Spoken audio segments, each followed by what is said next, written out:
Hello everyone, आज है 16 मार्च और आज इस वीडियो में हम बात करेंगे निफ्टी बैंक के बारे में। इसके अलावा भारतीय बैंकिंग सेक्टर के बारे में भी हम बात करेंगे, क्योंकि अगर आप देखो तो जब से सिलिकॉन वैली बैंक वाली खबर आई है, इवन सिग्नेचर बैंक की खबर आई है, तब से निफ्टी बैंक और इवन कह सकते हैं कि बैंकिंग सेक्टर में काफी बड़ी गिरावट देखने को मिली। इवन एनबीएफसी भी आप यहां पर जोड़ सकते हो कि वहां पर भी काफी बड़ी गिरावट हमें देखने को मिल रही है। लेकिन अभी एक और बड़ी अपडेट आई है इंटरेस्ट रेट के रिगार्डिंग कि भैया बहुत बड़ा इंटरेस्ट रेट बढ़ा है, जिसके बारे में हम बातचीत भी करेंगे, साथ में ये भी डिस्कस करेंगे कि आने वाले दौर में निफ्टी बैंक की बात करें या फिर हम बात करें बाकी बैंकिंग सेक्टर की, तो वो कहां तक जा सकता है। वीडियो को शुरू करूं उससे पहले अगर आपने अभी तक चैनल को सब्सक्राइब नहीं किया है तो प्लीज अभी इसे सब्सक्राइब कर लीजिए, क्योंकि आगे भी बहुत सारे वीडियोस हैं जो आपको काफी ज्यादा हेल्प करेंगे। तो निफ्टी बैंक अगर आप देखोगे तो आज काफी ज्यादा उठापटक रही। यहां पर जैसे ही बाजार खुला एक झटके में गिरना शुरू हो गया था, फिर एक बहुत बड़ी तेजी आई, फिर बहुत बड़ी गिरावट आई, फिर बहुत बड़ी तेजी आई, लेकिन end of the day positive पर ये क्लोज होता नजर आया। अगर हम बात करें एचडीएफसी बैंक आज 1% की तेजी दिखा रहा था, लेकिन यहां पर भी ग्राफ आप देखो तो ऊपर नीचे वाला ही रहा है। सेम चीज आईसीआईसीआई बैंक की बात करो तो यहां पर भी सेम चीज है, ग्राफ ऊपर नीचे वाला ही रहा है, ग्रोथ नहीं आई है आज। एक्सिस बैंक की अगर हम बात करें तो यहां पर भी सेम ग्राफ है। जो बड़ी बड़ी बैंक्स है, एक्सिस बैंक हो गया, इन सबका ग्राफ सेम है। इवन एसबीआई का भी ग्राफ सेम आपको देखने को मिल रहा है, हालांकि एसबीआई में आज बड़ी तेजी थी। पीएनबी की अगर हम बात करें तो यहां पर भी ग्राफ सेम है, बिल्कुल निफ्टी बैंक को रेप्लीकेट कर रहा है पूरा banking sector. IDFC first bank में भी बड़ी तेजी हमें देखने को मिली, लेकिन एक बड़ी खबर आई है यूरोप से, और वो ये है कि बड़ा इंटरेस्ट रेट बढ़ाया गया है। Eurozone bank share hit 2 months low. ठीक है, क्यों? क्योंकि यूरोपियन सेंट्रल बैंक ने 50 बेसिस पॉइंट तक इंटरेस्ट रेट बढ़ा दिए हैं। Even though some investor had thought the current turmoil in financial, देखो अभी बढ़ाए हैं वो भी ऐसी सिचुएशन में जहां काफी इन्वेस्टर ये समझ रहे कि भैया बैंकिंग सेक्टर में दिक्कत है, फिर भी उन्होंने बढ़ाए हैं। यहां पर अगर देखो तो ECB raise its benchmark interest rate by 0.5% point to 3.50%, जो कि एक्सपेक्टेड था। अगेन रूटर पोल में ये एक्सपेक्ट था कि इतना बढ़ाएंगे।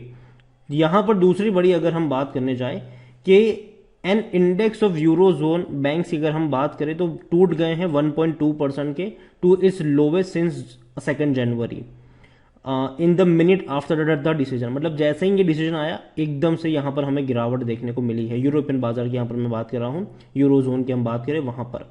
लेकिन साथ में एक बड़ा स्टेटमेंट भी आया है।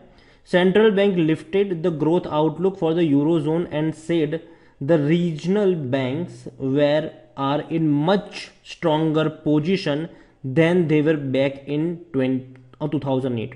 देखो 2008 में बैंकिंग हालत खराब थी और हमने भैया काफी बड़े क्राइसिस 2008 में देखे थे कि किस तरीके से पूरे बैंकिंग सिस्टम की धज्जियां उड़ गई थी। यूएस की बात करें या फिर यूरोपियन कंट्रीज में अगर हम बात करें तो यहां पर उनका यह कहना है कि देखो 2008 जैसे बुरे हालात नहीं है, जो बैंक्स हैं वो पहले के मुकाबले मच स्ट्रॉन्गर पोजीशन में है, मतलब डरने की बात नहीं है। हालांकि जो 50 बेसिस पॉइंट इन्होंने बढ़ाए हैं, जो कि डेफिनेटली कह सकते हैं कि कहीं ना कहीं बैंकिंग सेक्टर में कुछ वक्त की दिक्कत रहेगी यहाँ पर। और ये मैं पहले भी कह रहा था कि इंटरेस्ट रेट बढ़ने वाले हैं, अभी फेड्स ने तो अनाउंस किया नहीं है। और मुझे लगता है कि जिस तरीके से सिलिकॉन वैली बैंक्स और सिग्नेचर बैंक का क्राइसिस आया, मुझे लगता है कि शायद फेड्स जो है वो ऐसे हालातों में मुझे नहीं लगता कि इंटरेस्ट रेट बढ़ाएगा, लेकिन कुछ कह नहीं सकते। ठीक है, कुछ कह नहीं सकते। यहां पर अगर आप देखोगे तो जो कोलैप्स हुए हैं लास्ट वीक में सिलिकॉन वैली बैंक और सिग्नेचर बैंक का, और इवन क्रेडिट सूस की भी अगर हम बात करें तो यहां पर भी गिरा मतलब दिक्कत हमें देखने को मिली जरूर है। तो अगेन कहूंगा कि फेड्स के चांसेस कम है कि दोबारा फेड्स यहां पर इंटरेस्ट रेट बढ़ाए, क्योंकि 2 बड़े बैंक गिरे हैं, तीसरे में भी भैया खतरा है गिरने का, तो यहां पर चांसेस कम है। लेकिन जैसे ही अगर आप देखो तो ईसीबी ने बढ़ाए हैं और भारत में चांसेस ज्यादा है इंटरेस्ट रेट बढ़ने के। आज ही एक बड़ी अपडेट आई थी कि भैया अगले महीने हो सकता है कि भारत में इंटरेस्ट रेट बढ़ जाए। अगेन ये सारी भैया खबरें हैं, उड़ती उड़ती खबरें हैं। और यहां पर अगर आप देखोगे तो निफ्टी बैंक जैसे ही 2 बड़े बैंक गिरना शुरू हुए थे, यूएस के सिलिकॉन वैली बैंक और सिग्नेचर बैंक, तो यहां पर आप देखो कि एकदम से पत्ते की तरह बिखरा था यहां पर निफ्टी बैंक। और सेम हाल सारी बड़ी बड़ी बैंक्स का देखने को मिला है। अगर हम कंपेयर करेंगे तो ये लगातार गिर रहा है। अगर मैं इस साल की बात करूं, 2023 की बात करूं मैं, तो 43,425 पे था निफ्टी बैंक हमारा। एक झटके में गिरा, थोड़ा थोड़ा थोड़ा थोड़ा करके संभलने की कोशिश करी, एक झटके में गिरा, थोड़ा थोड़ा करके संभलने की कोशिश करी, एक झटके में गिरा। हो सकता है कि कल की मतलब आज की जो अपडेट्स आई है शायद बाजार में मतलब कल थोड़ी सी और गिरावट हमें देखने को मिले, स्पेसिफिकली बैंकिंग सेक्टर में और फाइनेंशियल एनबीएफसी में जनरली थोड़ा बहुत, क्योंकि देखो यार अगर रेट बढ़ते हैं तो सबसे ज़्यादा महंगे ना भैया फाइनेंस एनबीएफसी भी रेट बढ़ते हैं। क्योंकि एनबीएफसी की अगर हम बात करें, जैसे कि बजाज फाइनेंस की बात करें, मुथूट फाइनेंस की बात करें, तो यहाँ पर भी आपको रेट बढ़ते नजर आते हैं। तो जाहिर सी बात है डिमांड में श्रिंक आता जरूर है ऐसे सिचुएशन में। निफ्टी बैंक देखा जाए तो लगातार गिर रहा है और थोड़ा बहुत बीच बीच में रिकवर भी करता है, तो टेम्पररी रिकवरी होती है, उससे ज़्यादा ये गिर जा रहा है। तो काफ़ी बड़ी गिरावट हम कह सकते हैं कि निफ्टी बैंक में देखने को मिली है हमें जब से ये पूरा मामला सामने आया है। लेकिन हाँ, ऐसी सिचुएशन में भी जो बड़े बैंक्स हैं वो सेफ रहेंगे, ये मेरा मानना है। लेकिन जो छोटे बैंक्स हैं वहां पर दिक्कत थोड़ी सी और हो सकती है। यहाँ पर बड़े बैंक्स, अगर मैं प्राइवेट की बात करूँ तो यहाँ पर एचडीएफसी, ये इनको कुछ नहीं होगा भैया, बेहतरीन बैंक है ये, ठीक है, 1500 के आसपास है। लेकिन हाँ, करेक्शन तो ये भी दिखाएगा, ठीक है। अगर रेट बढ़ते हैं, अगर आप यहाँ पर देखो तो पिछले एक महीने में ये गिरा तो है, गिरा तो है। और जब से ये सिलिकॉन वैली बैंक वाली खबर आई है ये भी गिरा है, वहां से 1630 पे था, ये भी गिरा है वहां से। और देखा जाए तो अभी ये जो भैया खबर आई है अभी की, ये जो यूरोप से खबर आई है हाँ भैया, तो डेफिनेटली इसका इम्पैक्ट पड़ेगा कल के बाजार में। और अगर आने वाले दौर में फेड्स अगर रेट बढ़ाते हैं, चांसेस थोड़े से कम है फेड्स के रेट बढ़ाने के, या फिर कल को मान लो कि आरबीआई रेट बढ़ाता है, तो भी बैंकिंग सेक्टर में आपको प्रेशर देखने को मिलेगा ऐसे सिचुएशन में। देखो हम मान के चल रहे हैं कि जो मार्च क्वार्टर होगा वो बैंकिंग सेक्टर के लिए अच्छा होगा, लेकिन उसके बाद का जो होगा वो मेन इम्पैक्ट आपको देखने को उसके बाद मिल सकता है। यहाँ पर आप बात करें एचडीएफसी बैंक की, तो जहां तक अगर हम पिछले एक साल का ग्राफ देखेंगे तो इससे पहले ये 1280 रुपए तक भी जा चुका है, वहां से अच्छा बाउंस बैक हर बार दिखाया है।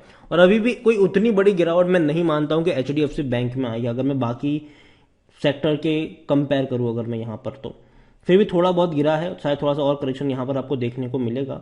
मुझे लगता है कि 1300 रुपए के आसपास एक सपोर्ट मिलना चाहिए एचडीएफसी बैंक में, नजर होनी चाहिए। आईसीआईसीआई बैंक डेफिनेटली ये भी एक दमदार बैंक है, लेकिन यहां पर भी अगर आप देखोगे तो धीरे धीरे करके जा रहा है।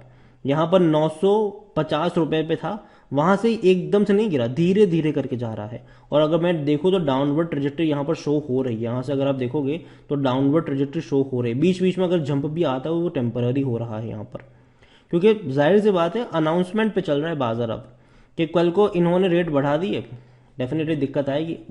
वहां का बाजार भी तो गिरा है, तो यहां पर भी थोड़ी बहुत दिक्कत होगी। दिक्कत क्यों होगी? अब काफी लोग कहते हैं कि वहां बढ़ने से हमें क्या होगा, तो यहां वहां के बढ़ने से एक पॉसिबिलिटीज ये हो जाती है कि यहां पर भी बढ़ सकते हैं, ये सिंपल चीज है। एक्सिस बैंक अगर हम देखें तो यहां पर भी अगर आप देखो तो लगातार ये भी नीचे की तरफ जा रहा है, ये भी नीचे की तरफ जा रहा है, लेकिन अभी भी शायद थोड़ी सी और गिरावट एक्सिस बैंक में भी आएगी। एसबीआई की बात को तो मैं पहले भी बोल चुका हूं, जब से ये अदानी वाला मामला सामने, तो मैंने कहा कि देखो खरीदारी के मौके हैं यहाँ पर, अभी ऑलरेडी बहुत महंगा हो चुका है। इवन अगर आप मैक्सिमम ग्राफ में देखूंगा एसबीआई का, तो हर बार जब भी कोई बड़ी तेजी दिखाई है एक बड़े करेक्शन से ये गुजरा है। अगर आप देखो तो यहाँ पर जब भी कोई बड़ी रफ्तार आई है एसबीआई में, बड़े करेक्शन से गुजरा है, बड़ी रफ्तार आई है, बड़े करेक्शन से गुजरा है, बड़ी रफ्तार आई, बड़ा करेक्शन, बड़ी रफ्तार अभी भी करेक्शन आया नहीं है उतना बड़ा, एसबीआई में आ सकता है। पंजाब नेशनल बैंक भी अगर आप देखोगे तो यहाँ तो भैया तेजी ही तेजी है, और अभी धीरे धीरे करके गिर रहा है, थोड़ा सा और गिरेगा। ऐसे सिचुएशन में बैंकिंग सेक्टर को लेकर मैं इतना कहूंगा कि एटलीस्ट अभी 1-2 महीने तक कोई भी बैंकिंग के शेयर, मैं मान के चल रहा हूँ कि अभी भी मुझे लगता है कि 8 से 9% की गिरावट आ सकती है। और ये मैं पिछले एक महीने से बोल रहा हूँ, ठीक है, जब से आरबीआई ने रेट बढ़ाया है तब से मैं बोल रहा हूँ कि गिरावट आने वाली है, आने वाली है। और अभी भी मैं मान के चलो कि यहाँ से और फर्दर 8-9% का करेक्शन शायद हो सकता है, क्योंकि अनाउंसमेंट पे बाजार चल रहा है अभी और पैनिक में भी चल रहा है देखा जाए तो। बाकी मर्जी आपकी है, वीडियो को यहीं पे एंड करूंगा। बैंकिंग सेक्टर में कौन सा बैंक आपको पसंद है उसके बारे में भी आप मुझे कमेंट में लिख के बता सकते हैं। Thank you.